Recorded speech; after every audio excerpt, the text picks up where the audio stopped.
I love you too. I love you too.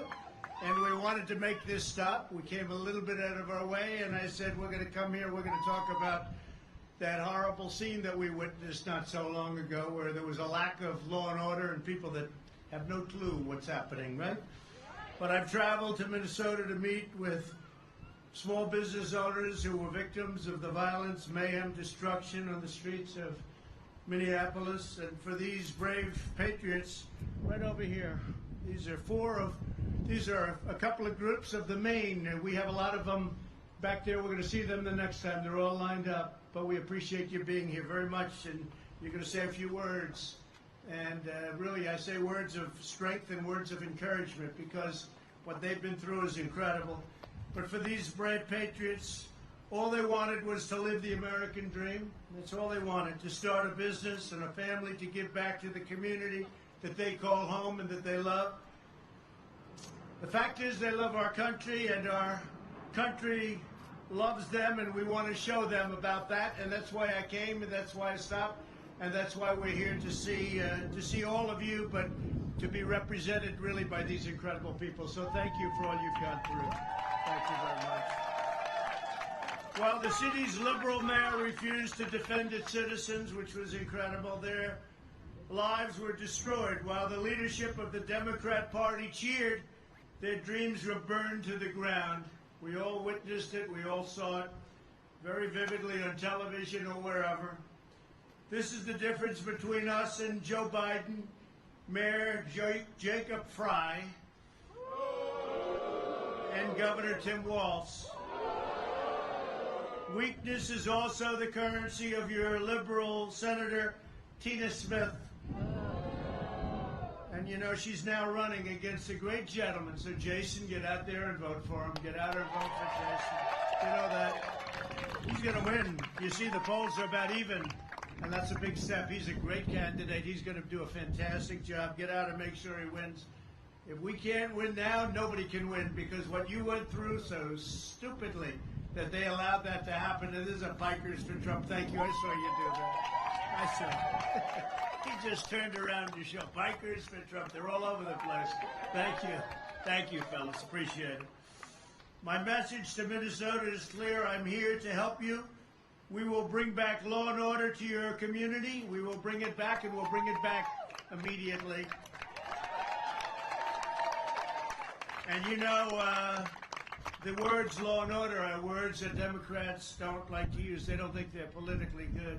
There's nothing wrong with law and order. There's law and order, and you shouldn't be ashamed of it. They're ashamed to use those words. It's incredible.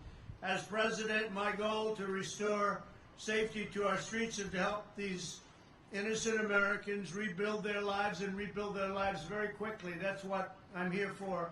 By contrast, the Democrats are promising to elevate their left-wing war on cops and to bring it up to the White House in the form of Sleepy Joe Biden. I don't think that's going to work. You know, I noticed at their convention tonight, these are all taped speeches. Michelle Obama, her speech is taped. Why don't they tell me that? I'll tape my speech. Next week I'll tape it. It's a lot easier. I'll make sure it's perfecto. Every word will be perfect.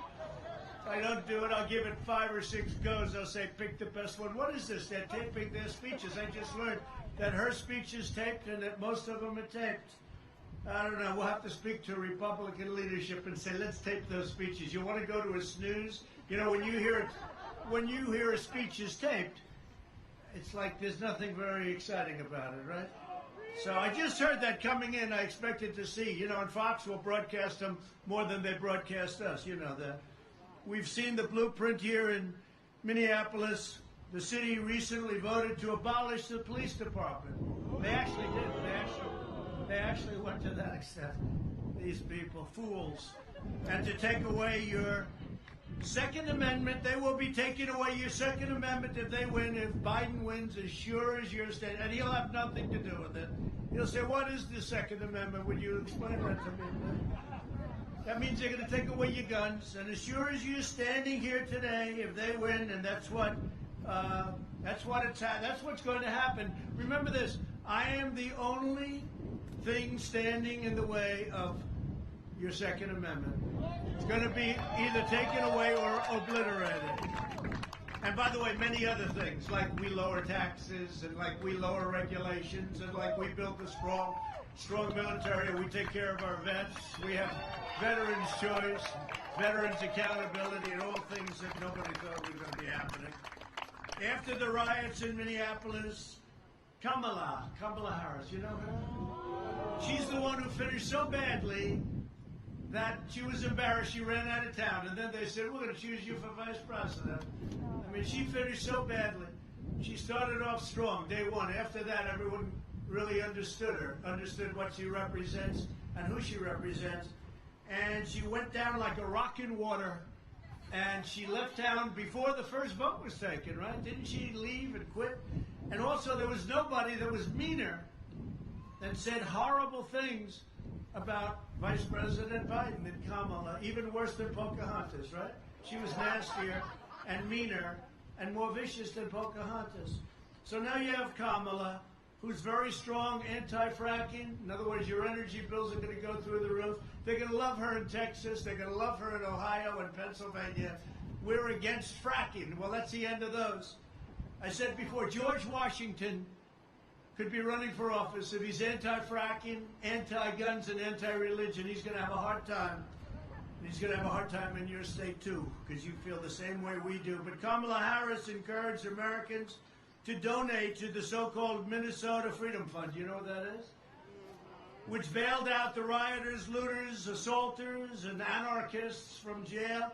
And Biden's staff did the same thing. They donated a lot of their money to get them out of jail so that everyone was right back on the streets. Think of that.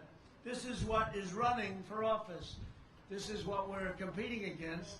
And the primary competitor, Joe, he's in his basement. He just doesn't come out. They don't ask him questions. I said, I wish somebody, they asked him a couple about 2 months ago.